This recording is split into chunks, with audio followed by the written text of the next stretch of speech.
Olá, caros amigos do YouTube, eu sou Kátia Magalhães, sejam todos muito bem-vindos ao canal Chá com Debate, o seu espaço de interlocução livre e democrática na internet. Hoje vamos abordar um pouco dois perfis que me parecem um pouco diferentes no exercício do poder. Primeiro, é o perfil do presidente da República, presidente Bolsonaro. E aí eu pensei três aspectos que, no meu sentir, têm marcado essa gestão desde a sua posse em 1º de janeiro de 2019. Primeiro, eu vejo aí uma falta de transparência em seu perfil. Por exemplo, onde estão as tão aguardadas reformas, a reforma administrativa, por exemplo, que eu considero vários analistas são unânimes em entenderem premente para desatarem o nó fiscal, para desencadear avanços tão importantes para o país. Onde se encontra essa reforma administrativa? Eu tenho buscado em várias fontes, fontes jornalísticas, fontes aqui do próprio YouTube, alguma versão, ainda que seja apenas um rascunho, já que ainda não foi apresentado ao Congresso, alguma versão da reforma, até para tentar entender quais seriam as principais modificações, quais seriam as principais alterações dessa proposta. E eu não enxergo, não vejo qualquer reforma. Onde está ela? Não sei. E a desculpa oficial do Palácio do Planalto seria a dificuldade de aprovação de uma reforma dessas por parte do parlamento. Desculpa não é propriamente convincente, até porque ano passado nós testemunhamos a aprovação da reforma da Previdência, uma reforma muito importante, mas que foi a única aprovada ao longo do ano passado, enquanto que outras estão engavetadas e, como a da Previdência, não foi sequer encaminhada. E acho que não devemos imputar toda a responsabilidade por esse travamento ao Parlamento, ao Congresso Nacional, até porque, lembremos, em gestões passadas, alterações, leis muito importantes já foram aprovadas por parlamentos anteriores, digo eu, e em gestões presidenciais anteriores, como foi, por exemplo, o caso da Lei de Responsabilidade Fiscal, que foi aprovada por um parlamento, por um outro presidente da República, sem maiores escândalos, sem maiores crises, uma lei que foi importantíssima para o país. Então, esse é um primeiro traço que eu destacaria. O segundo traço que eu venho falando a miúde neste canal me parece ser o personalismo na gestão do presidente.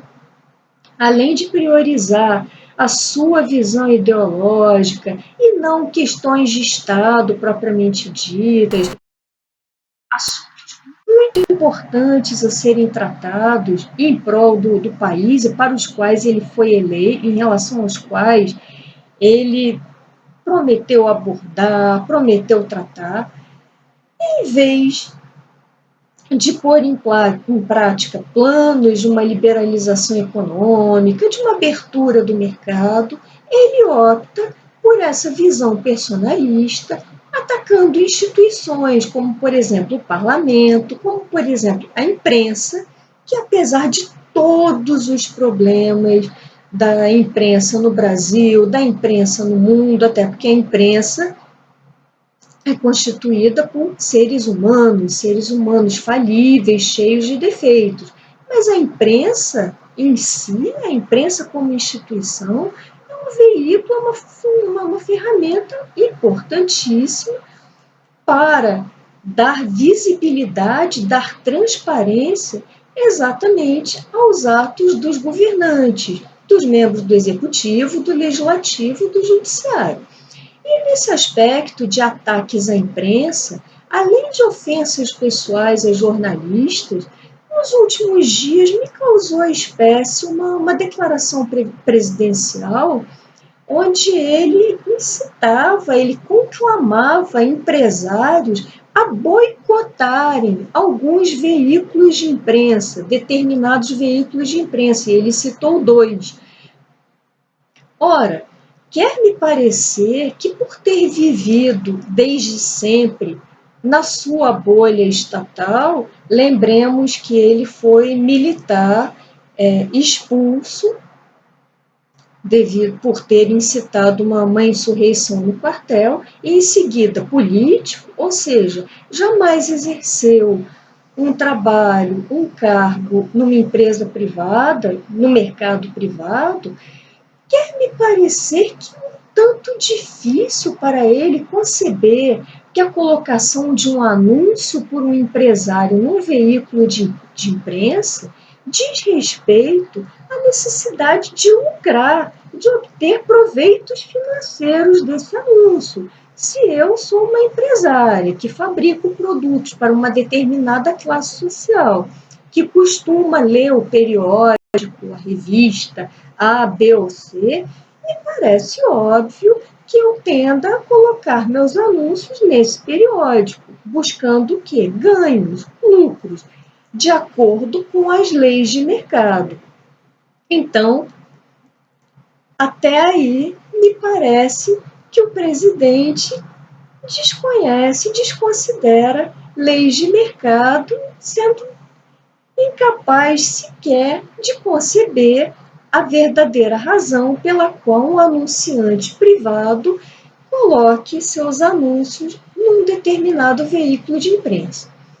E o terceiro aspecto me parece dizer respeito essencialmente à geração de crises desnecessárias, crises geradas por ele, por pessoas muito próximas a ele, como, por exemplo, filhos. E aí tenhamos em mente a indicação ano passado ao cargo de embaixador em Washington, ou a tão desejada, por ele tão desejada indicação ao cargo de embaixador em Washington de seu filho Eduardo, que não preenche, continua não preenchendo, isso é público e notório, qualquer requisito para o exercício de uma função tão relevante para o país. Então, temos essa constante geração de crises, repito, tanto por ele quanto pessoas estreitamente ligadas a ele, que me parece um artifício muito conveniente para não, entre aspas, mexer no vespeiro, para não incomodar corporações bastante poderosas que seriam muito afetadas pelas reformas que estariam por vir.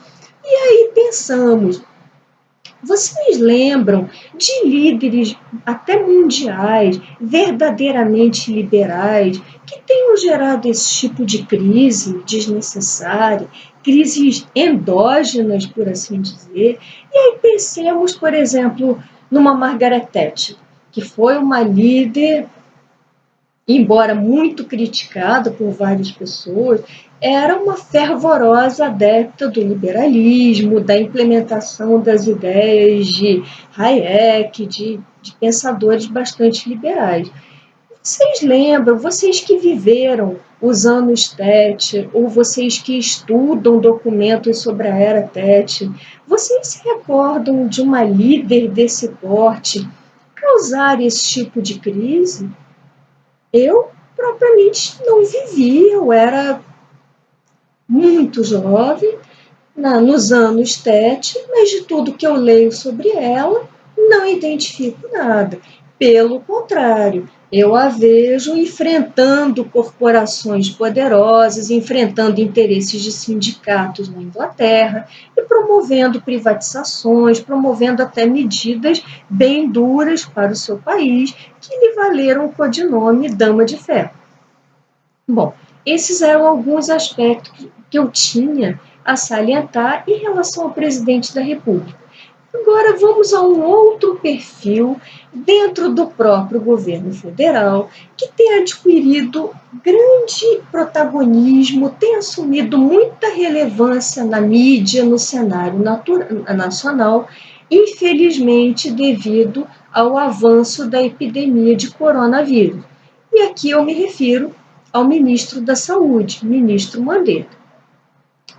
E aí traçaria algumas diferenças entre o perfil que eu coloquei do presidente e o perfil do ministro. O primeiro reside exatamente no aspecto transparência. Essa semana, eu, que não sou da área médica, da área biomédica, assisti a algumas entrevistas coletivas do ministro com explicações de enorme clareza, se recusando a colocar a população em pânico, prestando esclarecimentos.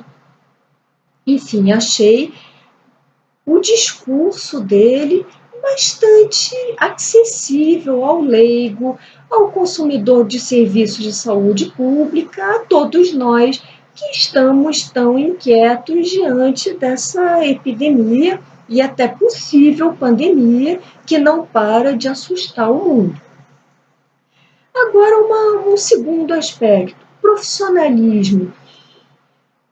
Não só a partir dessas entrevistas, como pela leitura da mídia, de reportagens jornalísticas, a gente observa que esse ministro tem tomado providências práticas para tentar evitar, ou pelo menos mitigar, o avanço do vírus no país. Uma providência que me parece bastante prática é a antecipação do calendário de vacina contra a gripe, que pode, talvez, não sou especialista para dizer, aí, por favor, me socorram os médicos, os profissionais da área que estiverem vendo, que pode trazer alguma proteção ou reforçar a proteção contra o corona. E um último aspecto, aí onde ele difere bastante do estilo presidencial, me parece ser na impessoalidade. A forma como ele tem tratado os jornalistas, como ele tem recebido a imprensa, me parece bastante diferente da forma como o presidente lida com os mesmos profissionais.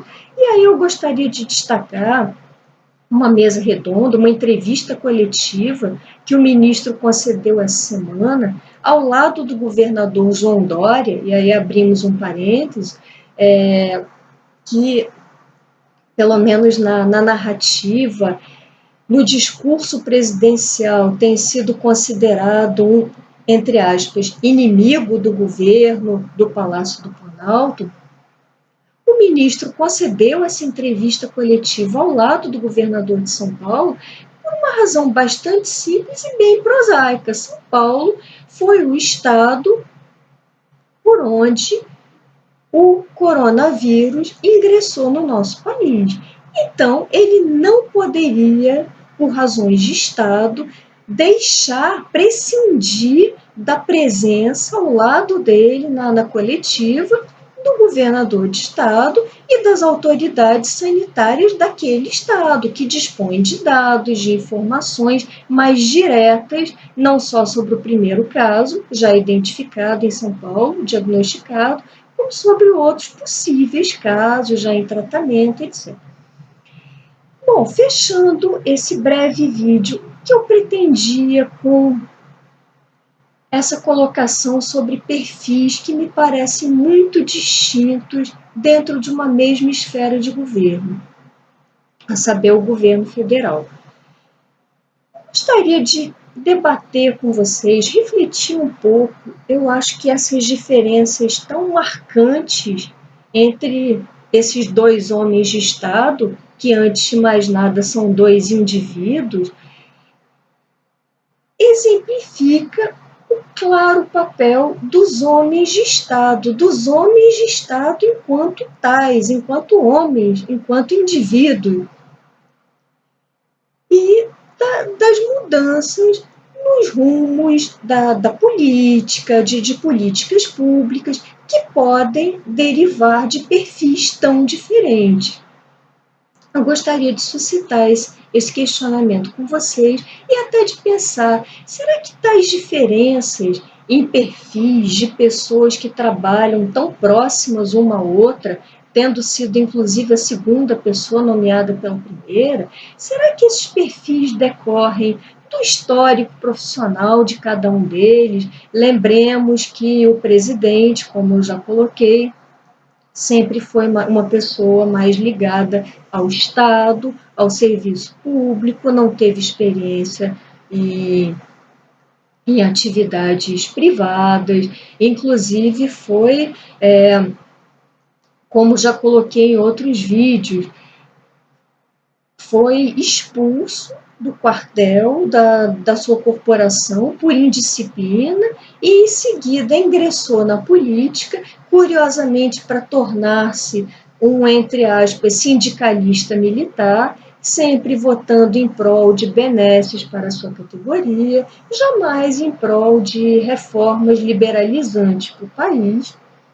Devemos ter isso em mente, enquanto que o segundo foi um médico formado, já temos aí o exercício de uma profissão bastante difícil, uma carreira bastante difícil, que demanda grandes conhecimentos científicos, um médico muito experiente, que parece ter atuado na sua área e parece ter uma grande experiência na área.